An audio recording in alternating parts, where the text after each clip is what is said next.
गौरव गोगोई की ताजपोशी पर सिलचर में खुशी की लहर। सिलचर 27 मई गौरव गोगोई को असम प्रदेश कांग्रेस अध्यक्ष बनाए जाने पर सिलचर जिला कांग्रेस कार्यालय में जोरदार जश्न मनाया गया। कार्यकर्ताओं ने पटाखे फोड़े, लड्डू बांटे और गौरव गोगोई जिंदाबाद के नारे लगाए। जिला अध्यक्ष अभिजीत पाल ने इसे कांग्रेस के लिए नई ऊर्जा का स्रोत बताया। बराक घाटी में इस नियुक्ति से कांग्रेस कार्यकर्ताओं में खास उत्साह देखा गया। গতকালকে বিকালে যখন নিখিল ভারত কংগ্রেস কমিটির সম্মানীয় সভাপতি মল্লিকার্জুন খারগেজি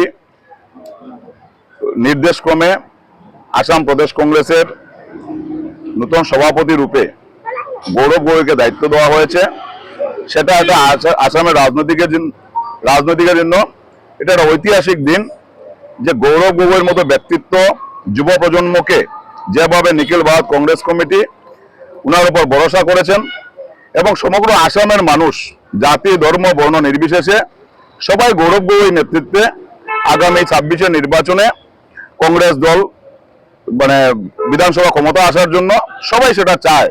গোটা আসামের মানুষ চায় যে গৌরব গোগোই কংগ্রেসের নেতৃত্ব দেওক। তাই আমি শিলচর জেলা কংগ্রেসের পক্ষ থেকে নিখিল ভারত কংগ্রেস কমিটির মাননীয় সভাপতি শ্রদ্ধেয় মল্লিকার্জুন খারগে মহাশয়কে ধন্যবাদ জানাই বিরোধী দলনেতা তথা সর্বভারতীয় নেতা রাহুল গান্ধীজিকে ধন্যবাদ জানাই, নিখিল ভারত কংগ্রেস কমিটির সাধারণ সম্পাদক অর্গানাইজেশন কেসি বেণুগোপালজিকে এবং নিখিল ভারত কংগ্রেস কমিটির সাধারণ সম্পাদক তথা আসামের তত্ত্বাবধায়ক জিতেন সিংজিকে এবং আসামের যিনি সম্পাদক আছেন নিখিল ভারত কংগ্রেস কমিটির সম্পাদক পৃথ্বীরাজ সাথে মহাশয়কে, যে ওনারা সঠিক সময় সঠিক সিদ্ধান্ত নিয়েছেন যে গৌরব গোগোই নেতৃত্বে আগামী 26-এ কংগ্রেসের জয় সুনিশ্চিত এবং কংগ্রেস আগামী 26-এ বিধানসভাতে কংগ্রেসের জয় জয়কার হবে গৌরব গোগোই নেতৃত্বে এবং গৌরব গোগোই মুখ্যমন্ত্রী হিসেবে আগামী 26-এ শপথ নেবেন।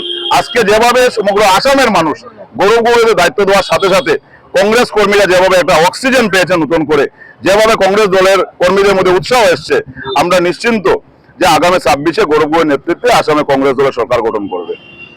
এবং কালকে গৌরব গোগোই এই যখন সভাপতি হিসেবে নিযুক্তি দেওয়ার পর থেকে আসামের মুখ্যমন্ত্রী যেভাবে উনি ভয় পেয়েছেন, উনি আগে থেকে জানতেন যে গৌরব গোগোই যদি নেতৃত্ব দেন তো কোনো অবস্থায় ওনারা 26-এ আর ওনারা গদি দখল করতে পারবেন না, 26-এ সরকারে ওনারা আসবেন না।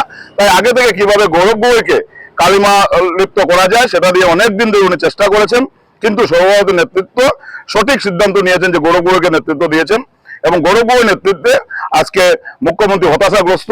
মুখ্যমন্ত্রী ভালোভাবে জানেন যে গৌরব গোগোই নেতৃত্বে আসামে কংগ্রেস আগামী বিধানসভা নির্বাচনে একক সংখ্যাগরিষ্ঠ নিয়ে আসামে ক্ষমতায় আসবে।